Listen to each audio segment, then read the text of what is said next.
நடாவில் coir மீன் சொதி. அதுக்கு இப்போ coir மீன் எடுத்து வச்சுருக்கிறேன். உள்ளி மிளகு சீரகம் குத்தி அரைக்க வேண்டும்.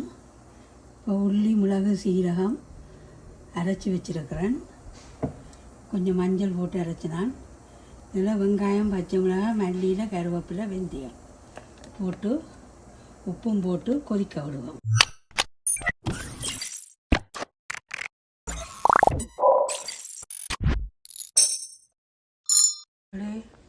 உள்ளி மிளகு சீரகம் வெங்காயம்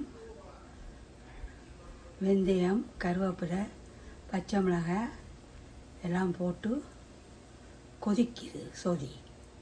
ஒரு தக்காளி வெட்டி போட்டு நான் இதில் கயர் மீன் சொதி வைக்க போகிறேன். உள்ளி மிளகு சீரகம் குத்தி ஒரு தக்காளி போட்டு சின்ன வெங்காயம் போட்டு கருவேப்பிலை போட்டு மல்லியில் வெந்தயம் எல்லாம் போட்டு கொதிக்க விட்டுருக்குறேன். இது தேங்காய் பால் க்ரீம். இது மீன் அவிஞ்சோடனே இதில் கொஞ்சம் தேங்காய் பால் க்ரீம் விட்டு கொதிக்க விட்டுட்டு ஆற விட்டு எலுமிச்சம்புளி விட்டு சாப்பிட்டா நல்ல ஒரு பால் சொதி. தேங்காய் பால் க்ரீம் மீனெல்லாம் போட்டு சொதி கொதித்த உடனே இந்த தேங்காய் பாலை விட்டு ஒரு கொதி விட்டுட்டு ஆற விட்டு ஒரு எலுமிச்சம்புளி விட்டு மீன் சொதி சாப்பிடணும். நல்ல சூப்பர் டேஸ்ட்டாக இருக்கும்.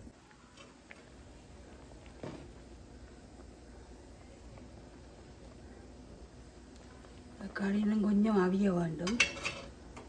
இது கயர் மீன் கிட்டத்தட்ட மணலை மாதிரி இருக்கும்.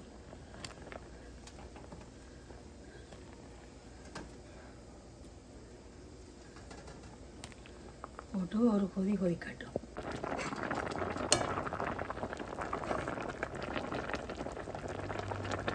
மீன் ஒரு அளவு அவிஞ்சிட்டுது. இனி தேங்காய் பால் விட்டு கொள்ளலாம்.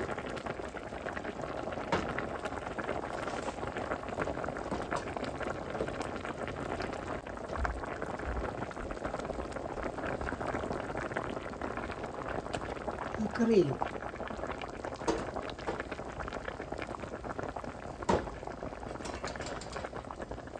Coconut cream விட்டுருக்குறேன்.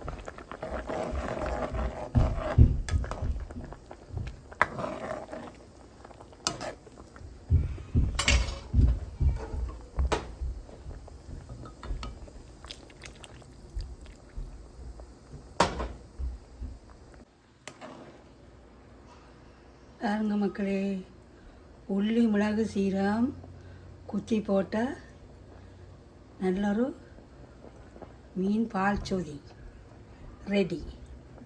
இப்போ இந்த சொதி ஆறினோன்னு தான் ஒரு பாதி லெமன் விட்டு கொள்ளுவோம்.